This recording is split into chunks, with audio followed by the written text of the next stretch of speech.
సెక్రటేరియట్లో రైతు నేస్తం కార్యక్రమంలో పాల్గొన్నారు వ్యవసాయ శాఖ మంత్రి తుమ్మల నాగేశ్వరరావు.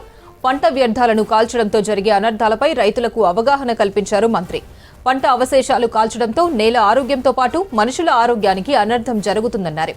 దీని ప్రభావంతో భూసారం తగ్గి భవిష్యత్తులో రసాయన ఎరువులపై ఆధారపడాల్సిన పరిస్థితి ఏర్పడుతుందన్నారు. వేసవి కాలంలో మంటలు వేగంగా వ్యాపించి ఆస్తి నష్టంతో పాటు ప్రాణ నష్టం కలిగే అవకాశం ఉందన్నారు మంత్రి తుమ్మల. సెక్రటేరియట్లో రైతు నేస్తం కార్యక్రమంలో పాల్గొన్నారు వ్యవసాయ శాఖ మంత్రి తుమ్మల నాగేశ్వరరావు. పంట వ్యర్థాలను కాల్చడంతో జరిగే అనర్థాలపై రైతులకు అవగాహన కల్పించారు మంత్రి. పంట అవశేషాలు కాల్చడంతో నేల ఆరోగ్యంతో పాటు మనుషుల ఆరోగ్యానికి అనర్థం జరుగుతుందన్నారు. దీని ప్రభావంతో భూసారం తగ్గి భవిష్యత్తులో రసాయన ఎరువులపై ఆధారపడాల్సిన పరిస్థితి ఏర్పడుతుందన్నారు. వేసవి కాలంలో మంటలు వేగంగా వ్యాపించి ఆస్తి నష్టంతో పాటు ప్రాణ నష్టం కలిగే అవకాశం ఉందన్నారు మంత్రి తుమ్మల. అందరికీ హృదయపూర్వక నమస్కారం.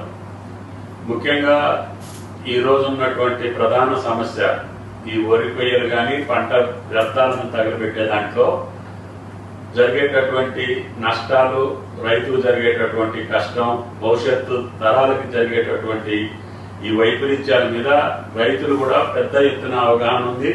ఇప్పుడు మాట్లాడినటువంటి రైతులు పరమేశ్వర్ గారు కానీ నెక్కొండ రైతులు కానీ చాలా విపులంగా చెప్తున్నారు. కానీ చాలా మంది రైతులు అవగాహన లేక కావచ్చు,